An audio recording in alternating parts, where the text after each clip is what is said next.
Hey there, and welcome to the channel. Today I've got 5 chilling horror stories that are guaranteed to send shivers down your spine. If you love creepy content, don't forget to hit that like button and subscribe for more terrifying tales. Funland.exe. Let's manifest something weird, Rachel said, holding up her phone. She, Chris, Nina, and Devin were parked outside a gas station on the edge of town, bored and restless. The app Wandermind had become popular online as a creepier alternative to Randonautica. It claimed to connect your subconscious with locations of emotional resonance. Rachel typed in their intent: lost joy. The app vibrated, a pin dropped. Devin frowned. That's off the highway, near Old Forest Road. Isn't that where they tore down that amusement park back in the 90s? Yeah, Funland, Nina said. Didn't it burn down? Rachel grinned. Guess we're going to Funland. They arrived near midnight. The access road was overgrown but still drivable. The ruins of Funland loomed beyond, hidden behind chain-link fencing. Most of the buildings were decayed or missing entirely. A clown-faced sign, sun-bleached and cracked, still smiled above the broken gates. Welcome to Funland, where happiness never ends. They climbed through a hole in the fence. Nina shivered. It's colder in here. Chris checked the app again. It now displayed a new prompt. Emotional anchor located. Proceed to center. In the distance, something blinked. Neon lights pulsing in the dark. They followed the light to a partially restored carousel. It spun slowly on its own, music warbling from ancient speakers. The horses were pristine. That's not creepy at all, Devin said, filming with his phone. Rachel reached out to touch a horse. Her hand trembled. They're warm. Nina's reflection moved differently in the mirrors. It smiled when she didn't. Chris noticed. We should leave, but the app displayed a new command. Stay. Lights flickered on in the distance. The fun house, drawn by curiosity or something else, they entered. The air was thick and damp. Inside, distorted laughter echoed endlessly. The mirrors didn't reflect them. Instead, they showed scenes of children laughing, then screaming, then vanishing. Blood pooled on candy-striped floors. Devin whispered, I think this place remembers. The lights cut out. When they came back on, Devin was gone. They found Devin's phone. The last photo showed him looking into a mirror. Something reached out from it. The app buzzed. A new prompt. You have been selected. Stay in line. They tried to leave but couldn't. Paths shifted. Buildings moved. The carousel spun faster now. The horses bled from the eyes. A distorted mascot costume limped out of the shadows. A giant bear with a smile stitched too wide. Its fur rotted, movements jerky like glitched animation. It said in a warped child's voice, Welcome back. Rachel ran. Chris and Nina followed. They passed rides that weren't there minutes ago. A spinning teacup ride where the cups overflowed with black liquid. A Ferris wheel that turned upside down, cages swinging open. They found Devin, or what was left of him, slumped in the popcorn stand. His mouth was stretched unnaturally wide, stuffed with cotton candy. The bear mascot approached again, dragging something, a sack full of masks, human faces. The app buzzed. Admission accepted. Fun begins now. Rachel screamed and bolted toward the roller coaster, its tracks now complete and humming with dark energy. She boarded a car, thinking it was her way out. It moved, but it never ended. The coaster looped endlessly through Funland's ruins, the sky overhead glitching between night and burning daylight. Her screams joined those embedded in the ride. Chris and Nina heard her voice echo through speakers. Best day ever. Best day ever. Best. Nina found the employee tunnels beneath the funhouse.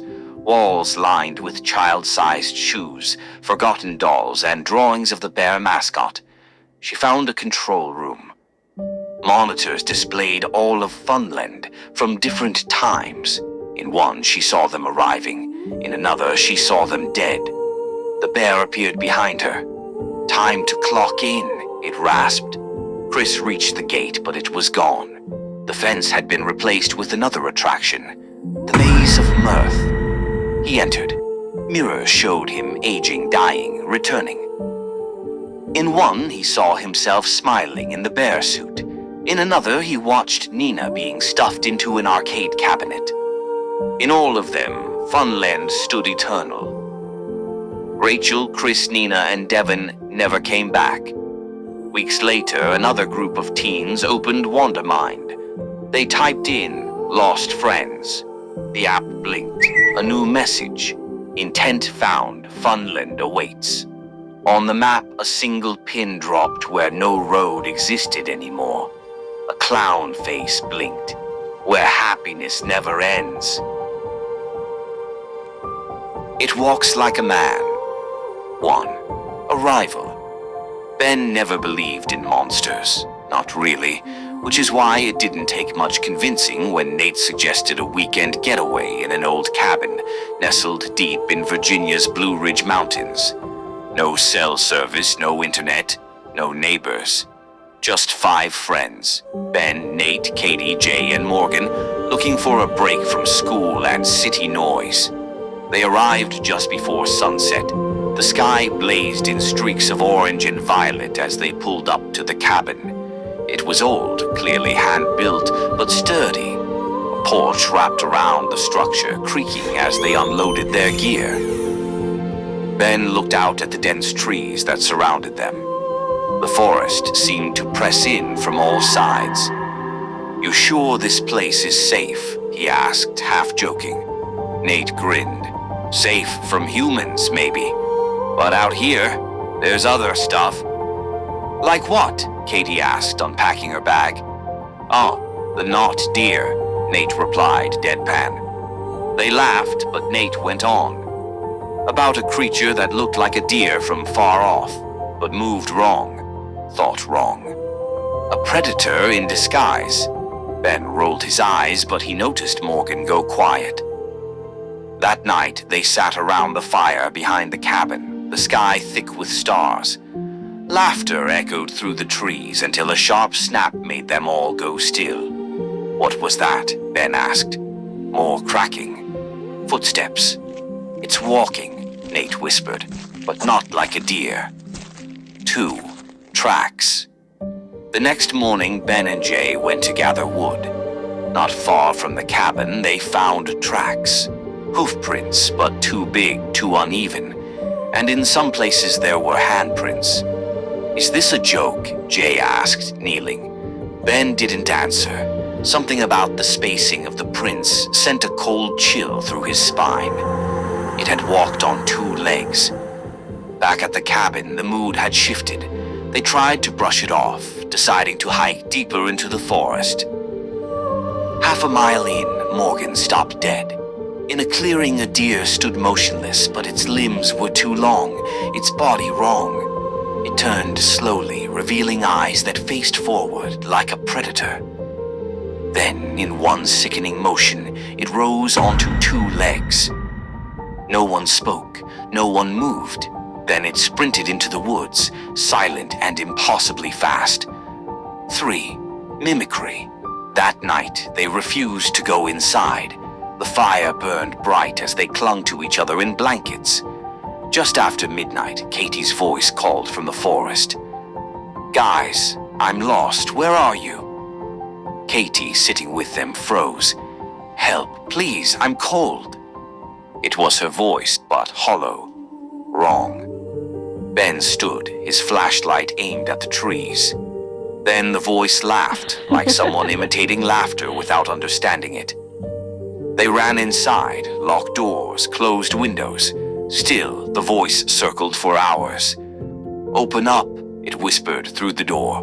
"I forgot my key." No one slept. 4. Disappearances. In the morning, Jay was gone. The door was cracked open, his boots and flashlight missing. Inside the frame were long, desperate scratches. On the inside, they searched, found nothing. Nate panicked. "We have to leave." But the car battery was dead. Morgan's phone refused to turn on. That night, Morgan screamed. Something was watching from the trees, something wearing Jay's face. Ben looked out. A figure stood in the woods, tall, like a deer stuffed into human skin, not knowing how to wear it. Then it was gone. 5, hollowing. The next to vanish was Morgan. One moment she was beside them, the next, gone. Ben boarded the windows. "We don't go outside, no matter what." The night dragged on. Voices whispered from the dark. Sometimes Morgan, sometimes Jay. Each time they sounded closer. "What if it's not just copying us?" Nate whispered. "What if it becomes us, learns us, eats us?" Ben didn't reply. 6, fracture. By morning, Nate was gone. Katie wouldn't speak, just rocked back and forth, whispering, "It's not a deer, it's not a deer." Ben tried to comfort her. "We'll get out," but he knew they wouldn't. That night it came to the door. "Katie," it said in Ben's voice, "let me in." She fled upstairs, locked herself in the bedroom. Ben turned and saw her standing in the hallway behind him. "Katie?" he asked. She tilted her head, smiled. He ran. 7, awakening. Ben woke under the cabin, curled in the crawl space. He didn't know how he got there. Above, footsteps moved, voices circled. "Ben," Katie called, "I found a way out." Then others joined. Nate, Jay, Morgan, all chanting, "Forever." He stayed hidden, eyes shut tight, praying for the sun. 8, the last step. When he emerged, the cabin was empty. Blood on the floor. No bodies, no sound. Outside, the woods looked normal, almost peaceful. He followed the trail, stopped. A deer stood ahead, watching. Then it walked forward, on 2 legs, and smiled. The house on Pine Shadow Lane. A new beginning. In the fall of 2023, the Holloway family moved from Chicago to the quiet suburb of Ash Grove, Illinois. The father, Mark, had accepted a job teaching at the local college. His wife, Sarah, a freelance editor, was eager for more space and calm for her work-from-home life. Their teenage daughter, Emily, wasn't thrilled to leave her friends, but the promise of a bigger room and a fresh start helped soften the blow. The house was a 2-story colonial revival on Pine Shadow Lane. Built in 1953, it stood at the edge of town near a tree-lined slope and a long-abandoned orchard. The price had been suspiciously low, but Mark brushed it off. "It just needs some love," he said. But the neighbors were quiet, too quiet, and they didn't stay for long when introduced. Echoes in the walls. From the first night, Sarah noticed something off. While unpacking the kitchen, she swore she heard someone humming an old tune. Emily, setting up her room upstairs, she said she kept catching movement in her mirror. Mark laughed it off. "Old houses make noise." That was before the humming turned into whispers, and before long, Emily began talking to someone in her room, late at night. She claimed it was just a friend she was texting. But her phone was always locked, and she never smiled during those conversations. The history. Sarah visited the local archives to learn more about the house. What she found chilled her to the bone. In 1954, a family named Durling had lived in the house. The mother was institutionalized after claiming her children were taken into the walls by the man with red hands. The father vanished shortly after. No bodies were ever found. There were similar reports throughout the decades, owners changing behavior, families leaving abruptly, whispers of a shadow that lived beneath the floorboards. The house had been unoccupied for the last 15 years. The root cellar. In the basement, behind shelves of old paint cans and rotting newspapers, Emily discovered a trapdoor. It led to a narrow root cellar, untouched by time. Along the stone walls were symbols etched in soot and claw marks on the door. Sarah begged Mark to have the place blessed. He refused. "We can't let superstition ruin this." That night, the trapdoor creaked open on its own. A smell of sulfur and rot filled the house. Emily screamed in her sleep, her sheets soaked in sweat. Descent.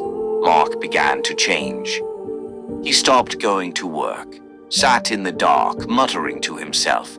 When Sarah asked what was wrong, he only said, "He's awake now. We woke him." Emily refused to sleep in her room. She claimed the mirror whispered secrets to her, and sometimes she'd wake up outside the house with no memory of how she got there. Cameras set up around the house showed shadows moving without a source. One clip showed Mark standing over Emily's bed for hours, unmoving. The revelation. Sarah returned to the archives and found an older resident who remembered the Durlings. He spoke of a man who built the house, Abner Wield, a failed architect turned occultist. He constructed the foundation with a unique geometry meant to hold the veil thin. Wield had vanished in 1955, last seen entering the house. His final journals, smuggled from an estate sale, spoke of a thing beneath, older than God waiting for a voice. Sarah rushed home to find Mark gone, and Emily staring at the basement door. The ritual. In the root cellar, Sarah found symbols drawn in blood. Candles flickered along the wall. Mark stood in the corner chanting. Emily was behind him, eyes blank, whispering in tongues. The air bent inward. Time felt broken. Sarah screamed their names. Mark turned to her, smile twisted. "He's here. He remembers you now." The walls pulsed, the floor cracked. Man in the mirror. Sarah fled with Emily, dragging her to the car. Mark stayed behind, face lit by the cellar's sickly glow. They drove until dawn, but every reflection showed a third figure in the back seat, just for a blink. Emily wouldn't speak, her eyes were empty. Back in Ash Grove, the house was gone. Where it stood was a deep sinkhole, steaming. The neighbors never spoke of it again. Sarah placed Emily in psychiatric care. She never recovered. Years later, Sarah received a package. Emily's journal. The last entry read, "He came from the walls, but he followed us out." Sarah looked in the mirror. He was behind her. The Eye of God. Begin transcript site. 92. Black box recording. Time 3 hours 41 minutes and 7 seconds. Location SCP-045. Observation deck. Personnel present. Dr. Halvorsen, Tech Officer U, Operator Trask, Dr. Halvorsen. Pressure just dropped again. Barometers off by 3 kilopascals. Tech Officer U. EM readings are spiking. That's the third time this hour. Operator Trask. Getting atmospheric tremors from the upper troposphere. Like something's moving up there. Static. Then a long, low-frequency hum begins. Dr. Halvorsen, that's not wind. That's you. Do you hear that? It's like whispering. Indistinct voices rise beneath the hum. Language unidentifiable. Trask, shut it down. Kill the sensors. Shut it. End transcript. The black box recovered 2 days later was partially fused. The audio ends with the same whisper repeated over and over, cycling on loop. It watches, it dreams. Dr. Maren Voss stepped off the Foundation transport craft and onto the black sand shore of SCP-045's island. The sky above her, crystalline and unnatural.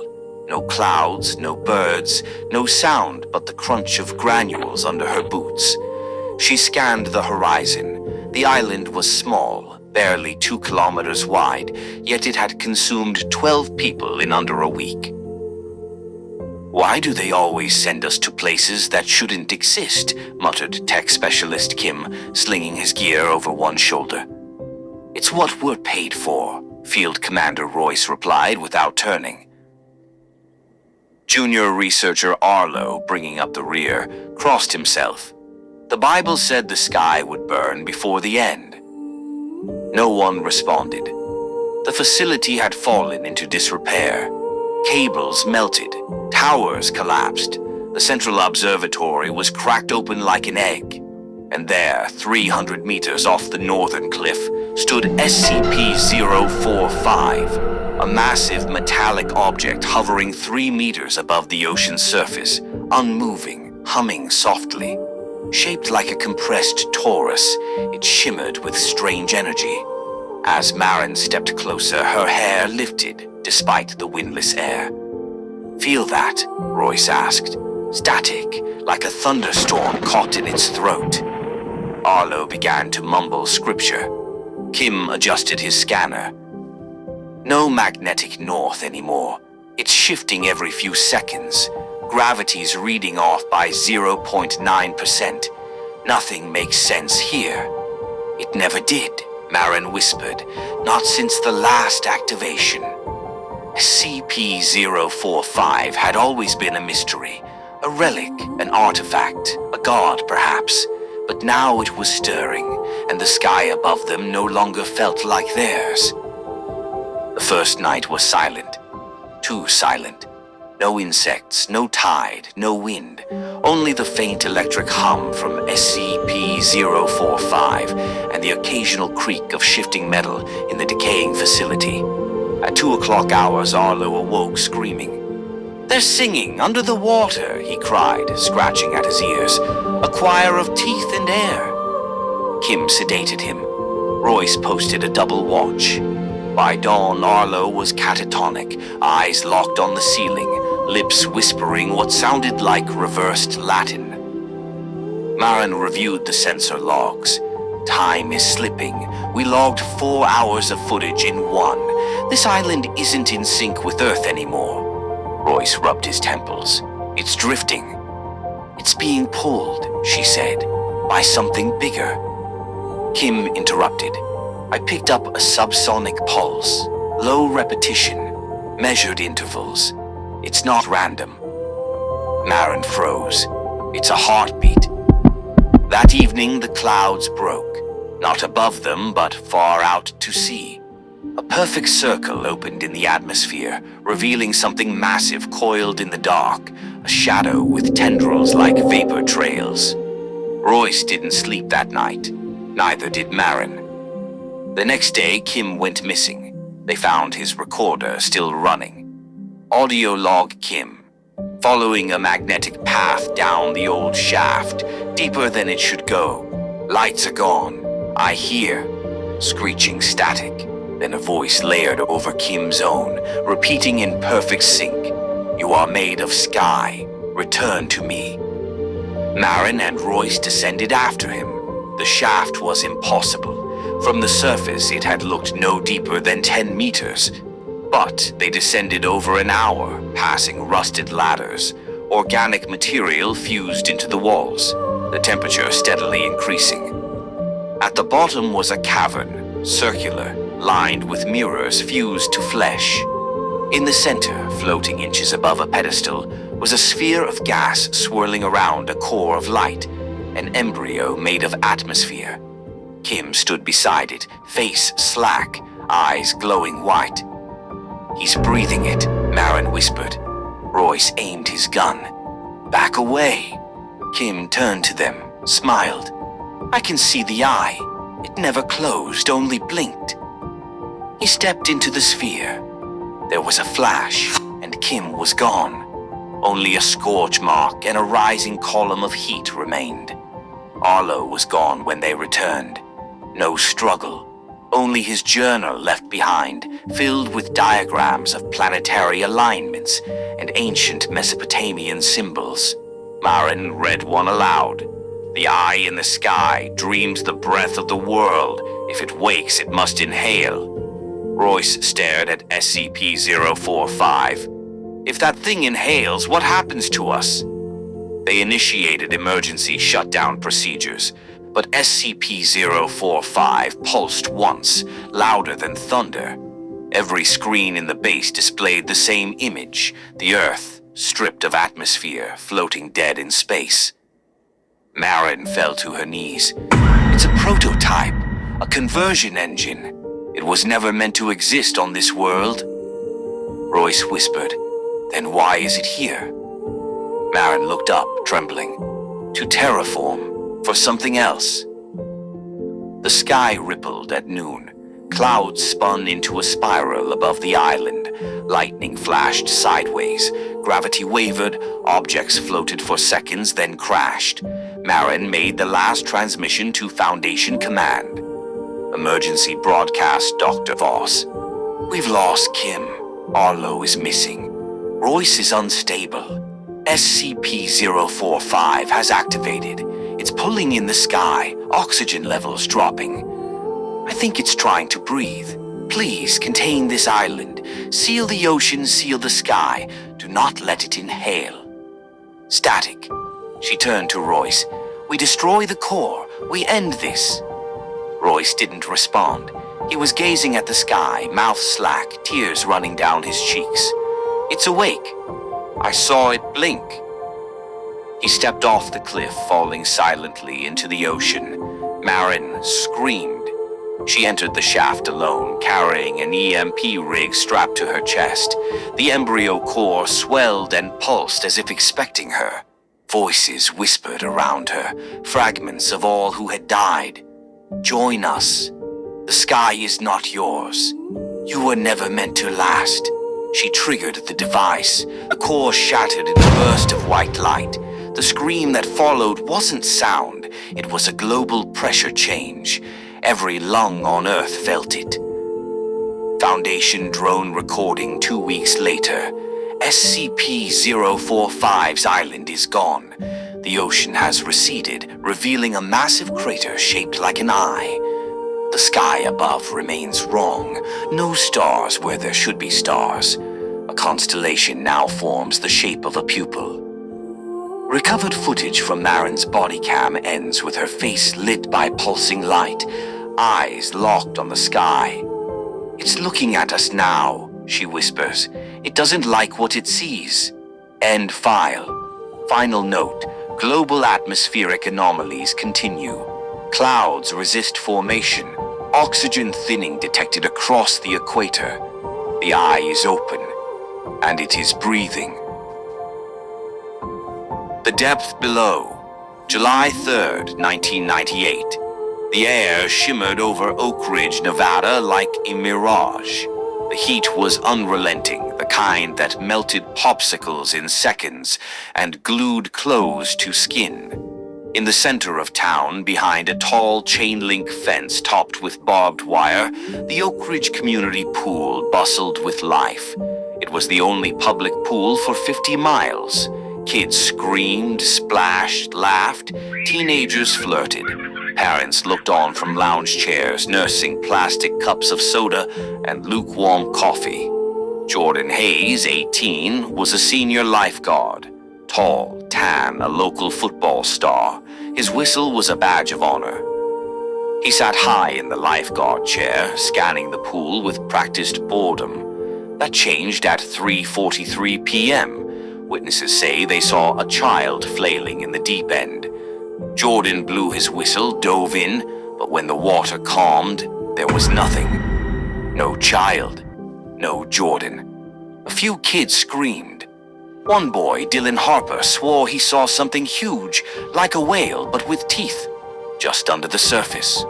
The water turned red for a moment, then clear. Search teams drained the pool the next day. No body, no blood, no answers. The town cemented over the pool within a week. 26 years later, Oak Ridge tried to rebrand itself. The economy was tanking. Tourism was dead. A government grant helped build a new recreation complex, Oak Ridge Rising, with solar roofs, basketball courts, and a brand new Olympic-sized swimming pool built just 50 feet from where the old one once was. The grand opening was July 1st. Ava Moreno, 17, stood near the entrance with her phone filming a TikTok. Her best friend Dom, always trying to go viral, had a GoPro strapped to his chest. "Pool Shark Challenge," he grinned. "We're doing it tonight." "That's not funny," Riley said. Pale and quiet, he rarely spoke unless necessary. He stood beside Marcus, his cousin, who was more concerned with flexing his abs. "Come on," Dom said. "It's a tradition. First summer night, sneak into the pool, like Jordan Hayes." "He died," Ava said. "Yeah," Dom replied, "but we'll be legends." They met that night at 1:04 a.m. Dom picked the lock. The pool lights glowed blue and eerie under the moonlight. Steam rose from the water like it was breathing. "Ladies first," Marcus joked, jumping in with a splash. Riley hesitated. "Something's wrong with the water." "Dude," Dom laughed, "it's water." Ava stepped in slowly. It was warmer than it should have been, almost thick. Minutes passed. They swam, splashed, joked. Dom filmed everything. Then came the ripple. Riley was in the center. He stopped moving. "Something brushed my leg," he whispered. Dom laughed until the GoPro jerked. The footage, later reviewed by police, showed a black mass rising beneath Riley, something with teeth. The camera spun as Dom screamed. There was blood, too much. Riley was gone. No body. Again. The next day, Dom posted the footage. It went viral within hours.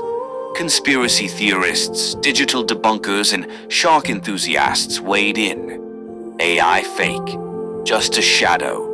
No way a great white fits in a pool. Ava couldn't sleep. She rewatched the footage a dozen times. There was something intelligent in the way it moved, not just a shark. It waited. It chose Riley. The pool was closed again. Police drained it. Again, nothing. But this time they found something behind the pump system, a sealed steel hatch, old, rusted shut. Ava tracked down blueprints from the local library. The pool sat on top of an old Cold War site, something called Project Delta 9, decommissioned in the early 80s. Purpose? Unknown. She met with Craig Delaney, a retired engineer who worked on the site. "Oh, we tested saltwater containment," he said. His hands shook as he lit a cigarette. But the water, it wasn't natural. Came from deep underground, caverns no one mapped, cold, black. We lowered in test animals. They came out wrong, smarter, more aggressive. And the shark? No, not a shark, it's older. It uses the shape of a shark, but it's something else. Dom wanted to burn the place down. Ava agreed. They snuck in again, this time with tools, a sledgehammer, salt, lye, chains. But the water was already awake. As Ava neared the edge, lights flickered. The temperature dropped. Dom screamed. The water rose without spilling over. A face breached the surface, not human. Rows of jagged teeth. It yanked Dom in before Ava could react. She ran, hid in the pump room, found the hatch. Against all instinct, she opened it. A spiral staircase led down, deeper than she imagined. The walls dripped. The air was thick. The chamber below was vast, cylindrical, filled halfway with dark water. Bones lined the ledges. Human bones. Jordan Hayes, Riley, others stripped clean. In the center, a mass shifted. It watched her. Not with eyes, with pressure, thought. It filled her mind with images of open sea, blood, hunger. It spoke in feeling. It was hungry. It had waited decades. Now the town had brought it prey. Ava set the charges Dom had brought. She waded waist-deep, shaking. The mass surged toward her. She lit the fuse and ran. The explosion cracked the surface. Water gushed from the hatch, roaring behind her. She made it out as concrete collapsed. The pool imploded, sucked inward. The town sealed the site. But water has memory. 1 year later, Ava was never the same. She doesn't swim, doesn't speak much. She dreams of eyes in black water. The pool is gone, replaced by a garden. But at night, sprinklers mist the ground, and if you walk too close, you might hear it, circling, waiting. Thanks for watching. If you enjoyed these horrifying tales, don't forget to like and subscribe for more. Want even more chills? You can find my books on Amazon. Just search for Lex Kin. And don't miss my latest novel, I Love You, available now. Link in the description. Until next time, stay spooky.